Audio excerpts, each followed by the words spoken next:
Hitler को दुनिया इसलिए जानती है क्योंकि वो जर्मनी का एक डिक्टेटर था जिसने 1933 से 1945 तक हुकूमत की। हिटलर का सख्त होना और उसके जालिमाना करनों के पीछे कई रीजन थीं। हिटलर का बचपन मुश्किल था। उसके पापा के साथ रिश्ते खराब थे और वो उसको सख्त डिसिप्लिन देते थे। हिटलर को आर्ट स्कूल में एडमिशन नहीं मिला, जिसे वो बहुत नाराज था और अपने आप को फेल समझने लगा।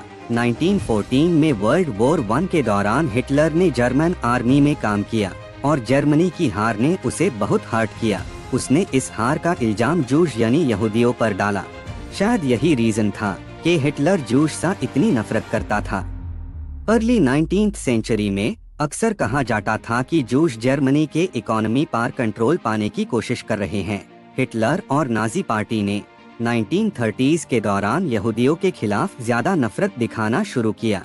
1933 में हिटलर जर्मनी का लीडर बना और उसी वक्त से यहूदियों के खिलाफ बुरा सुलूक और जुल्म शुरू हो गया। हिटलर के जर्मनी का चांसलर बनने के बाद उसकी नाजी पार्टी ने जूश के खिलाफ सिस्टमैटिक और ऑर्गेनाइज्ड तरीके से नफरत और जुल्म का सिलसिला शुरू किया।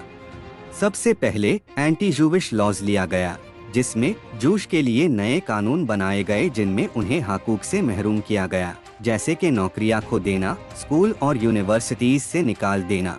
फिर 1935 में न्यूरम्बर्ग लॉज आया, जिसमें जूश को जर्मन शहरियत से महरूम कर दिया गया और उनकी शादी या रिश्तेदारी नॉन जूश यानी जो यहूदी ना हो के साथ मना कर दी गई। फिर 1938 में क्रिस्टलनाच्ट लॉ आया, जिसमें नाजी पार्टी ने जर्मनी में जूविश दुकानों, घरों पर हमला किया, उन्हें तोड़ फोड़ दिया और जबरदस्ती डिटेंशन कैंप्स में भेज दिया जाता, जहां उन पर तशद्दुद किया जाता था और अक्सर उन्हें मार दिया जाता।